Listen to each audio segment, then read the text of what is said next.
Hey, what's up, everybody? BDO44 coming at you another. A lot is being said about Russell Westbrook. Right now, the latest word is basically what I said a couple days ago, prediction that I made a couple days ago, which would be that they would really not be any suitors for him in the league after the buyout takes place. Um, I don't think I'm Nostradamus for saying that. I really don't, man. I just understand how much damage that was last season for him.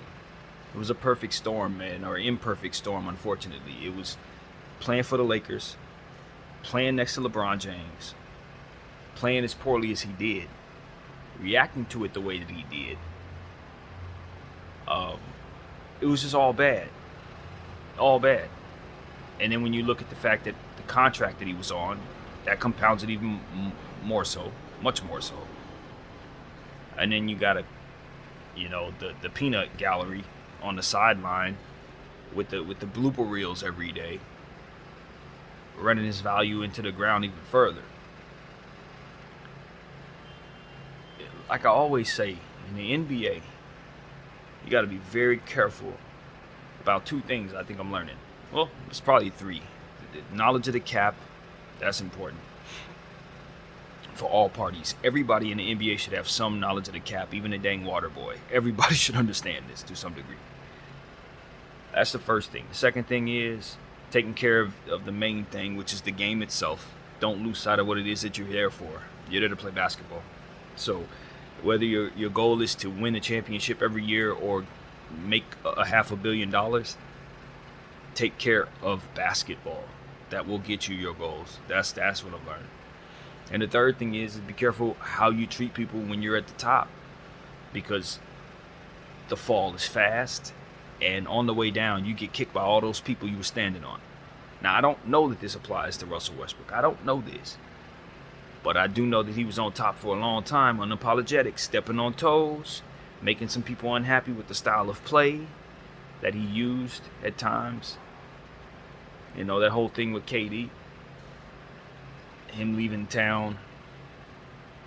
I don't know, man. I thought Russell Westbrook handled his career very well for the most part. I mean, there were certain situations where he, was unapologetic, dressed his own way, did his own thing, kind of, was flippant to the media at times when he was an MVP. And I don't know if that has any resignation is not the word, but any sort of result for what it is that we're seeing here. I don't know if that is why all of this is happening. But I look at how it's going for him, and I just say, wow, man. They're really about to treat him bad on the way out. Allen Iverson style. This is what's happening, but it may be a little worse than Iverson, because at least Iverson had a Denver to go to. I don't know that he has a Denver to go to. I think everything would have been a lot better for him if at least one of those perfect storm scenarios weren't in place. If it weren't the Lakers, let's say this was LeBron James in Cleveland, this would have been forgotten about. Because even though you did it next to LeBron James, all you have to do is get traded and it's fine. Nobody remembers Derrick Rose played poorly in Cleveland next to LeBron James. Nobody even remembers who was on that team before they made that trade. Who was on that team? I don't know. I know they played poorly. He got rid of them. That was it. Brought in some kids, got to the finals, lost. We remember the kids they brought in, but aside from Derrick Rose, I don't even remember who it was. It's the Lakers aspect of it that made it horrible for Russell Westbrook. You can't do that in a Laker uniform because everybody's already paying attention to the Lakers anyway. Even when the Lakers had no stars on it, they were talking about our kids every day. Even when we didn't have any kids, they were talking about Kobe and the garbage he had to drag along the way. As long as you're a Laker, you're going to get talked about. Even when I was a little kid, before we got Shaq and Kobe, I would see Eddie Jones and Nick Van Exel on the side of billboards and see stuff like that with paraphernalia with Laker stuff on it, because the Lakers were always the Lakers and always will be the Lakers. So anybody that puts on a uniform is going to have a magnifying glass on them. If you played poorly here, you're never forgotten. It's crazy how the guys that sucked wearing our uniforms tend to stand out more than the guys who play well in some cases. You think we don't remember the bads? We remember the bad more than the good. Most. And I'm not going to name them to embarrass anybody, but we know exactly who you were. And it's sad because Russell Westbrook is probably going to go down as the worst of them all. Because of the expectations. Because of how bad he looked. And because the story's going to be so magnified by the peanut gallery. You know, I just feel bad for the man as a whole. I know he's made his money and he's gotten his accolades, but you know, this is not the way any Hall of Famer wants to end their career. But to be honest, I don't think too many Hall of Famers would have found themselves with this type of situation. You know, this is so strange because I said, you know, how watching him play, how he controls momentum in such a way that either he's giving your team everything or he's snatching everything. There's no in between from Russell Westbrook. He's either the reason you won or a great catalyst for why you lost. And it's one of those situations where you just think of the perfect storm aspect of it and you kind of understand that it's parallel to how he has this stranglehold on momentum. It's parallel in the sense to where either it's MVP for Russell Westbrook or it's out the league for Russell Westbrook. It's containing momentum when the crowd is at its most, highest peak, and making the biggest play that's going to have them going crazy by having them, jump out the gym when the athleticism was there, and repeatedly doing it over and over again to the point where it just demoralizes the opponent. Or he's bumbling and fumbling off his feet with not a defender anywhere near him, turning the ball over, throwing it into the third row, like that kind of stuff, man. Doing that in a Laker uniform with LeBron James next to you in the NBA championship aspirations, and then the stuff comes out of his mouth doesn't seem apologetic in a way that plays the game in a way that, makes them feel better about you, basically, is what I would say in regards to his attitude. He didn't do a whole lot of kissing butt, so to speak. And it was necessary, unfortunately, for him. Because he was next to LeBron James and Anthony Davis and in a situation with the Lakers and Jeannie Buss. And as a Laker fan, I say this with good energy in my heart. This is a political type of situation. You got to play the game.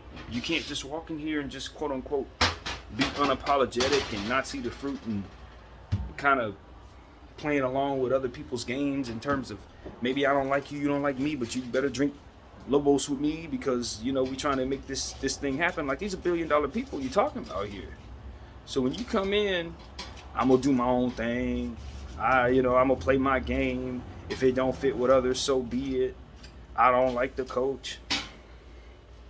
And then you're going to play bad on top of it and lower those expectations that the fans have to win the championship. Single-handedly, because of how much of the cap you represent with your contract. It's impossible, man. It's impossible for him to come in, be that way, succeed, and play that way. It doesn't work. You have to have a different mentality, is what I'm saying, if you're going to show up and struggle. And then at the very least, here's the part where he also bricked the ball off the rim. And this is figuratively, but this is what he did.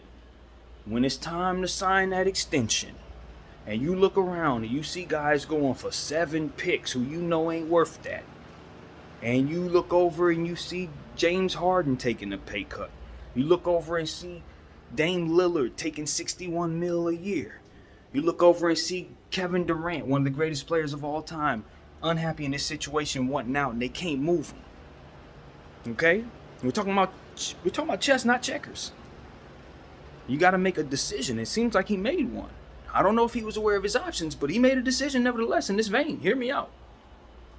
He took that money in its entirety when he knew his value was nothing. That's what got him blackballed. I'm going to tell you the truth.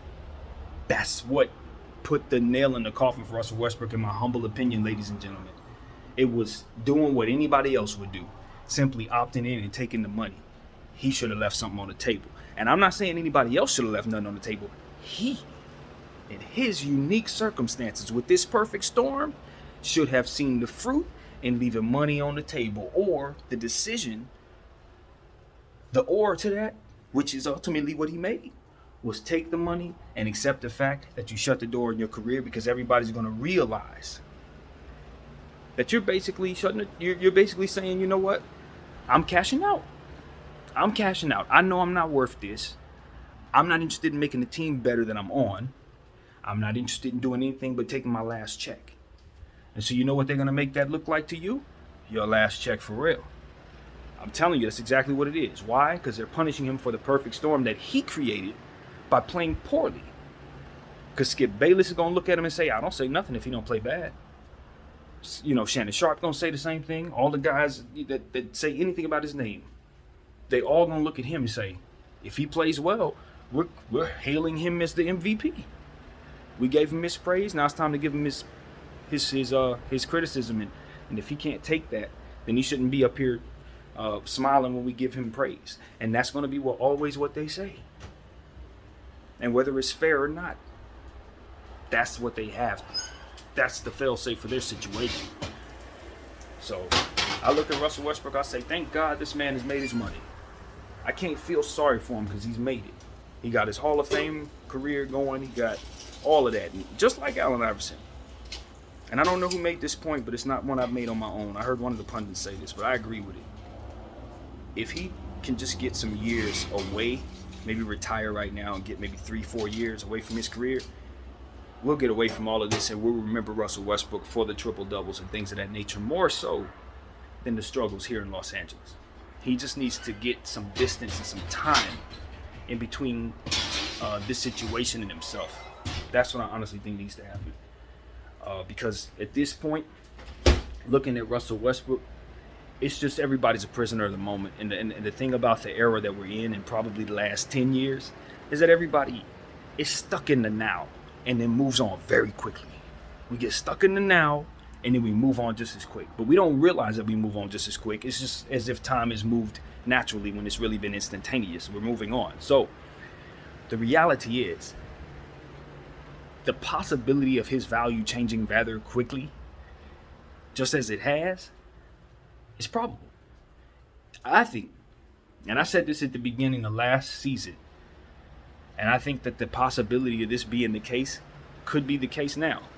I think if Russell Westbrook gets an opportunity to get into a system, having been humbled this bad, I think he's going to come back to a situation and he's going to play better. Because the reality is his numbers were still good. In terms of his scoring numbers, he still averaged 18 points.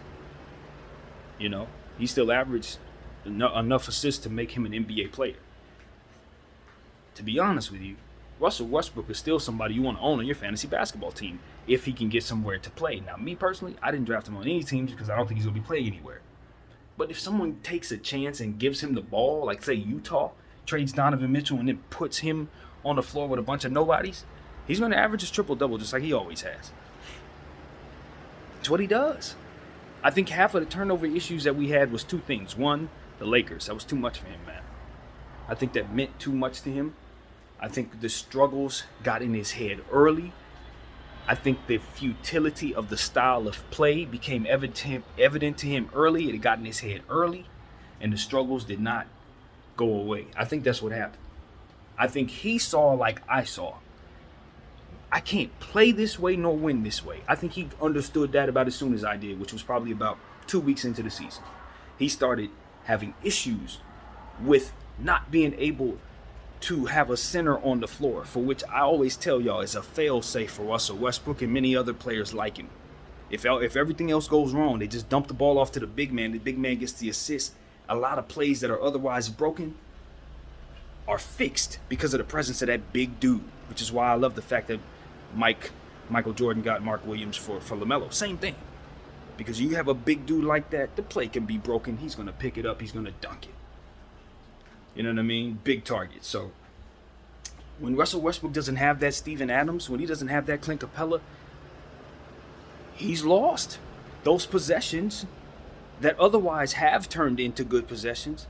turned into turnovers like they would have if Steven wasn't on the floor for the OKC Thunder. This is the importance of having a big man for a point guard, especially one that can't space the floor very well, especially one that doesn't defend damn near at all.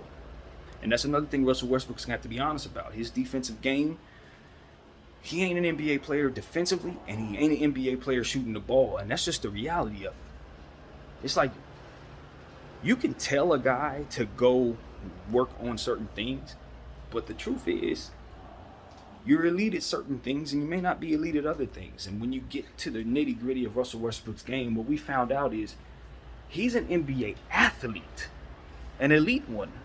Once the athleticism goes, he's not an NBA player no more. His game, his skills ain't good enough to play in the NBA no more.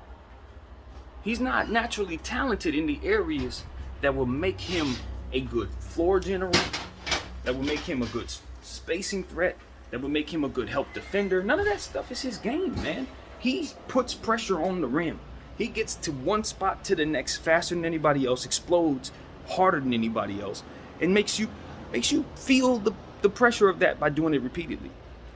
And when his legs are underneath him, he can get streaky hot. We know that. He can string together 4 and 5 threes when he gets hot. But we haven't seen that in years. Like a whole lot of years. And so at this point, I'm like, all right, man. I respect Russell Westbrook's game because I've watched him for a long time be who it is that I just described. But now that that's gone, we are at this place. We are at this place where we have to say this is not an NBA player right now. And that's what I saw about 3 weeks ago when I started looking around. It's like, okay, if his attitude was perfect and he was saying, yo, I'm struggling, but like AD's doing right now, but I'm going to do what I need to do to show you guys how serious I am about addressing what it is that you're saying. That's why everybody shut up about AD, because AD is doing the work. You understand what I'm saying? He's doing the work. And the work for Russell Westbrook isn't physical, though. Because we know he's working out harder than anybody else. We know that. That ain't the work for him. The work for him is his attitude. It's that lip service, man. I don't give a damn if you believe it or not. Just give me the script. Say the script. I wasn't as good as I needed to be. I want to hold myself accountable for being better. And I'm not going to stop until I get to that point. I believe in myself as a Hall of Famer. And hard work got me here. Studying the game got me here, and it's gonna get me through this hard time. That's all they want to hear, dude. That's all they want to hear. They don't want to hear all that other stuff. I'm trying to keep from burning something, as you can tell. Forgive the sound here, but they don't want to hear all that other stuff about everybody. It's everybody else's fault, or people didn't let you be yourself. It's one of those situations where, even though that's the case, because I saw certain situations where maybe they could have let you do a little more. But the truth is, when they did give you those opportunities, that spotlight was on you. You didn't do good things with it, man. There were times where look, I'm a Laker fan. I covered every game. Not only was I watching every game, I had commentary for every game after every game last season. I know that there were times where Bron let you be. Played off the ball. Plays that turned into nothing, man. Plays that were so incredibly bad that they ended up on blooper reels the next day. Them situations, the blooper reels, those weren't hockey assists. Those weren't situations where he was catching the ball off the side. No, a lot of those plays was him walking the ball up or being the point guard. The thing that he said people weren't allowing him to do. Those were the times when he looked the worst. And what made it worse is that a lot of those games were at home. He played better on the road, which spoke to the lights being too bright for him. And if he prides himself on being somebody who's a Hall of Famer, for which he is, but if that's what you're selling, then that can't be one of the traits that you don't have going on for yourself. You can't be the guy that can't handle the bright lights. You feel me? And that's what it really came down to. It's too much wrong there. It was too much wrong there on the brightest and the biggest stage. And so it's like now he's looking for an opportunity to show everybody that he can do it. It's like, bro, that was your opportunity. You just showed us you couldn't. And because of his specific deficiencies, shooting the ball and defending, specific deficiencies in the lip service deficiency for which he will not give them for some reason. You're going to get to a point where it's just like, all right, what is he bringing to my team? A guy who probably doesn't even want to come off the bench. This is Carmelo Anthony all over again. And we have to go through the process of the next 2 years of him trying to figure out, like Carmelo, who he is. But the problem is, unlike Carmelo, his game don't translate.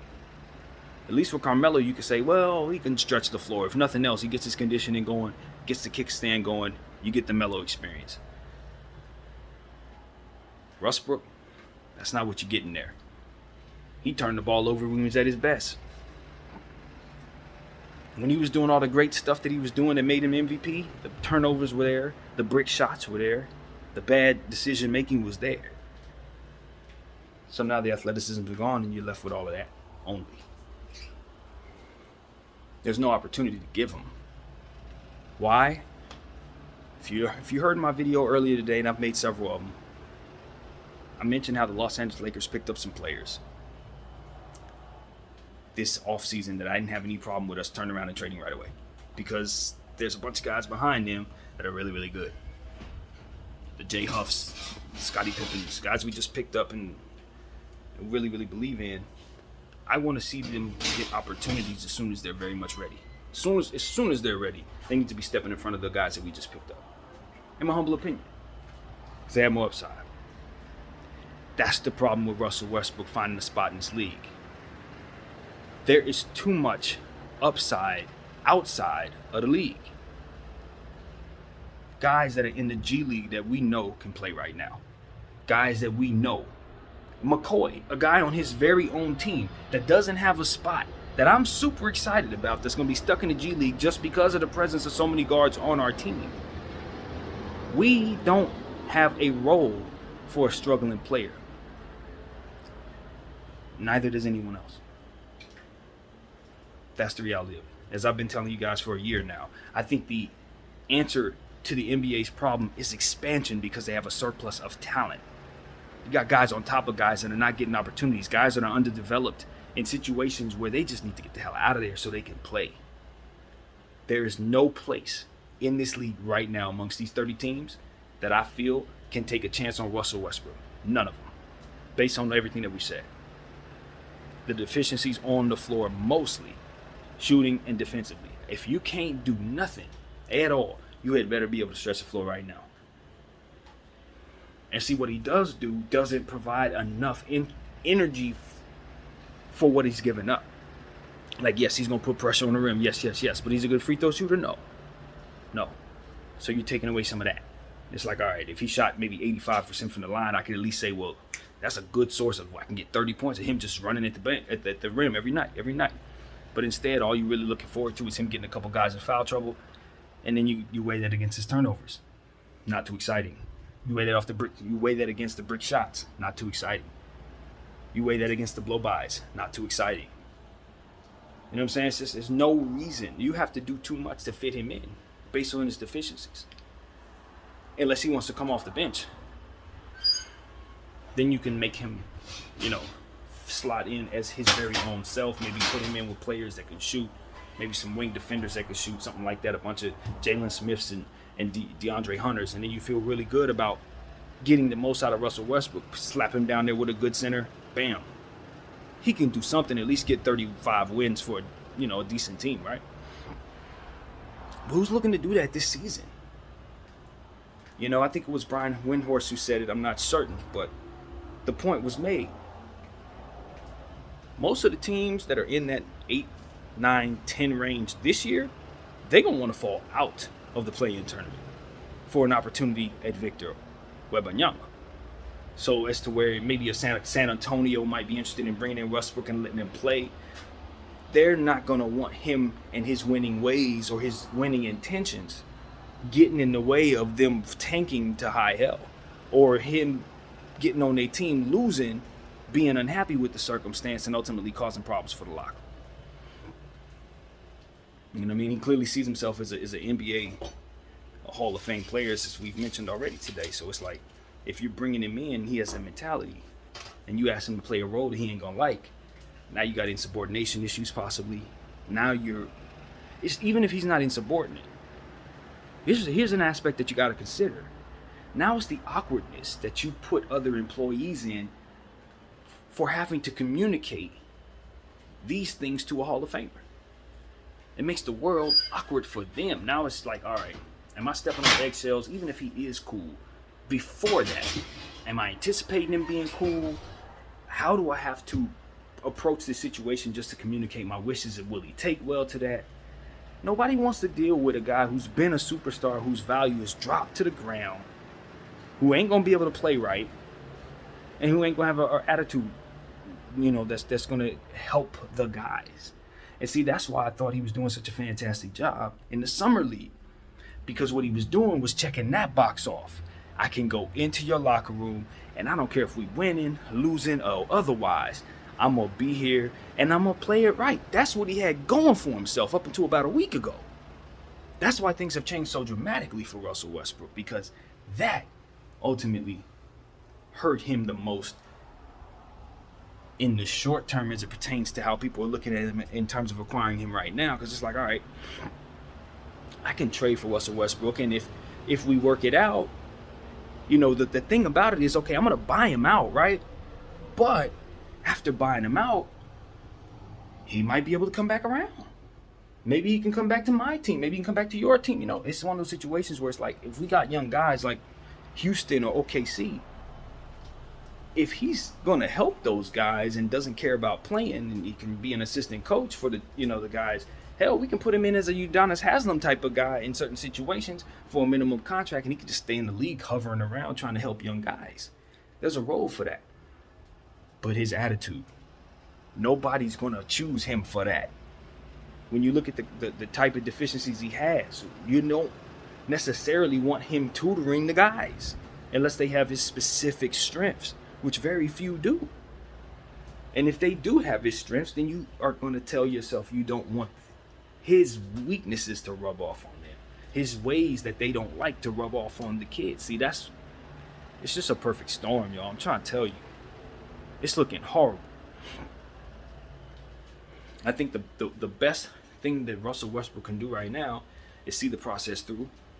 There's nothing to really do right now. See it through. But then get back in touch with the Lakers, man. That's what the hell he needs to do.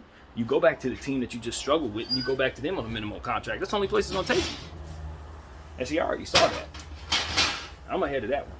I'm telling you right now, he's going to end up with the Lakers. That's exactly what he's going to do. Because there's nowhere else in to go.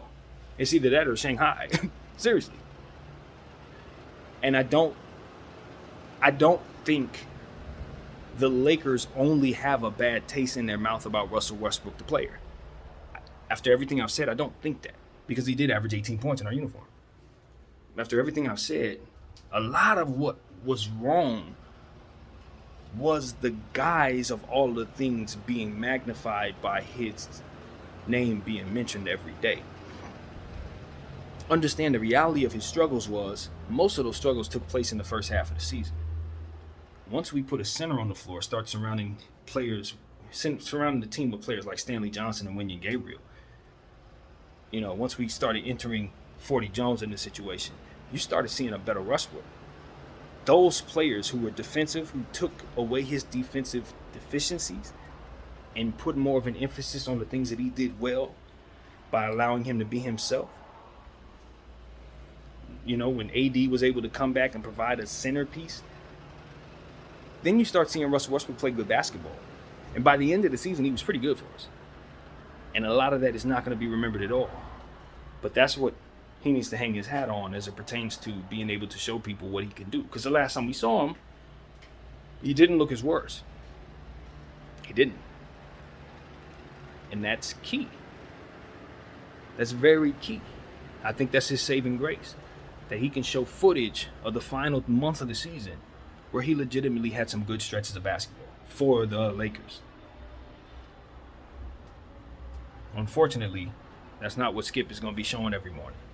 In fact, Skip is not going to allow you to think is anything good about his tenure here at all. And it's just not cool. I think looking at how that's going, I don't want to put anything in the air that shouldn't be there. But a lot of this has to do with that campaign, man. I mean, I would say it's probably about 70% of it, to be honest with you. It's about 70% of it. Because if you take away the media attention to Russell Westbrook, what you have is the balance of the blooper reels and the balance of his highlights from all the different years where he was awesome. Right? So, yeah, did you see him suck? Yeah, he was terrible. Wow, he was bad. Woo, it was bad. But yeah, the Hall of Famer, you're gonna bring him back. What you're gonna do is you're gonna trade him, you're gonna buy him out, and he's gonna, get a minimum deal anywhere. Even if he doesn't fit somewhere, he's just gonna have to slot in. But because of all of this, that opportunity is like, it's sour, man. It's just like, nah, I don't want to bring him in. No. I'm thinking that what they're saying is the truth. So it's a lot of basic thinking out there too. Like, so the media tells us this, and this, and so it's true. It's like, nah, you gotta get a guy in and find out, man. That's what I would say to most organizations, just in general. If you're just taking Stephen A. and Skip's point of view on guys' character, you probably going the wrong route. I'm just gonna be dead honest with you. You're probably going the wrong route. Because these guys have their own agendas, and they have bosses that have their own agendas. And I just feel like people take it too far. They're gonna do what they got to do to get ratings, man. So if the anger is at a 7, they're gonna put it on 10. If they feel a guy's not so good guy, they're gonna tell you he's a bad guy. You see what I'm saying? They're gonna put extra on it. They're gonna tell you a guy doesn't ever want to come to work when there's 4.5 hours of footage on him online. If you want to check it out, tell you it never works. He was there. You see it. It's that type of stuff. So I'm just like, look, as it pertains to Russell Westbrook, I can't make the argument that he's going to be a great basketball player for anybody starting. But if you need pressure put on the rim, if you have a stagnant basketball team, like the Dallas Mavericks, for example, and you need someone to do the things that Jalen Brunson did, I think Russell Westbrook, if you strip away all this nonsense, he should be able to fill that role pretty well. If he humbles himself and is willing to come off the bench, there should be no reason why he can't do the same things that Jalen Brunson did to a degree. Just attack the rim. Just attack. He's not going to be as efficient, obviously, but he's going to attack. He's going to put pressure on the rim, and you're going to have interior scoring as a team just because of it. He still does that. And that is very, very, very important. When you think about players that can give you a whole thing. And what I mean by that is, like, when I say Anthony Davis in his prime, when he's at his best, he gives you an entire defense. Same thing with Ben Simmons. You don't need too much defensively around those guys. If they're 100%, you got a whole defense. Your team is defensive. Steph Curry. If you have Steph Curry on your team, you don't have 3-point shooting deficiencies. Like, you really don't. He can stretch the floor just fine for you. That's scary, but you get the point. A guy who's so good at something, he can take care of something for your entire team. Russell Westbrook, 2022, 2023, can still take care of your entire interior scoring situation, even with his deficiencies, inaccuracies is what I'm trying to say. Even with him missing layups and stuff like that, he still puts a lot of interior scoring on the board. It's actually a ridiculous amount. And this is something that I understood after paying attention to our games every night and then looking at the average stats of other teams in the playoffs. And I'm like, holy crap, we really do kill in the paint in comparison to all these other squads. And it's usually because of Russell Westbrook and LeBron James just attacking at the rim. So, yeah, I can think of a few teams that need that dynamic, and he will single-handedly take care of it for you. You just got to take all the other stuff that come with it. So, yeah, man, that's what I got to say, man. There are still some things that Russell Westbrook can do, and I do believe we've seen the worst of him. I cannot possibly imagine, even if he puts on a Laker uniform, that he'll look as bad as he looked last year. There's no way he can look as bad as he did last year. At the very least, he won't be surprised by his body this year. You know what I mean? Like, there were times last year where he was jumping and he wasn't getting the lift. There were times where he was, his jump shot, it wasn't falling. He was thinking it was going to go a certain way, and it was a lot of trajectory issues. I think time has passed to where whatever the adjustment would be for him to have understood himself by now, he should be further along than he was. You know what I mean? The adjustment to learn your new body, so to speak. It takes time for a lot of guys. I think James Harden's going through that same thing. But I know he's going to be better this year because of it. And I think Russell will be as well. And then one more thing about Russell. There was a play last year during the season where he showed the explosiveness that has been there in the past years. It's still there. It's not consistent. It ain't always there. He can't always access it. Sometimes he jumps and he ain't gonna get off the ground. But there's gonna be those moments where that muscle's just gonna pop and he's gonna be explosive. Just like he's always been. I don't know how he can access it more. I don't know why he's able to do it one time and then other times he can barely get off the floor. It's weird, but I'm pretty sure he's gonna do it again this year. You're gonna see a very explosive dunk from him again if he gets on the basketball floor, because that muscle isn't gone. He just can't always access it for some reason. It's weird, man. It's weird. I don't know, but that natural athleticism, that natural durability is something that has value as well. The man only missed one game last year, and we know why that was. It wasn't because he was hurt. So, you know, when you talk about durable basketball players, people you can count on, he's going to play. So I don't know how well he's going to play, but he's going to play. So that's what I got to say, man. I don't think Russell Westbrook should be out of the league necessarily. I do think he's going to have to help himself, though. I don't know what he's going to have to do to humble himself, but coming off the bench is inevitable if he has another opportunity. So you better be ready for that. But even if it means, like, I don't know, man. I honestly don't know. I personally think after this season, if he looks bad, he should just go ahead and call it a career, man. You know, obviously going to play this season or get bought out. But if he gets bought out and he can't find a spot, obviously that forces him into retirement. But if he looks bad, you know, there won't be a second opportunity to look worse after this. So, a third opportunity rather. So, I don't know, man. I think we're looking at a situation where if someone sees it the way I see it and they can get him on a minimal contract, I'm pretty sure they'll add him. But right now, if I'm just looking at all the spots where I think he could go, I don't see any. I just don't. And so that's why I made this long video, man. I hope everybody is enjoying themselves. I think I'll end it here, man. Prayers out for everybody involved in this Russell Westbrook situation. I know his wife and his family have taken a lot of grief.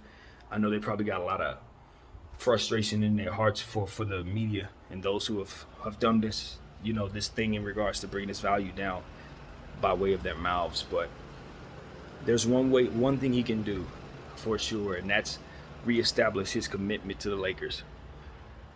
I don't know how he has to do that now, but I think he should try to reestablish himself. Even if it's all cap, I don't care. It's just about strategy. That's it. And control what you can control. And the best thing he can do is reestablish himself and his commitment to Darvin Ham and establish verbally that he's willing to take whatever role the Lakers give him. Don't say you're coming off the bench. Just say that you're willing to take on the role that's given. That's the best thing he can do for himself right now. My name is BDF44. I thank you all for watching. I'm out.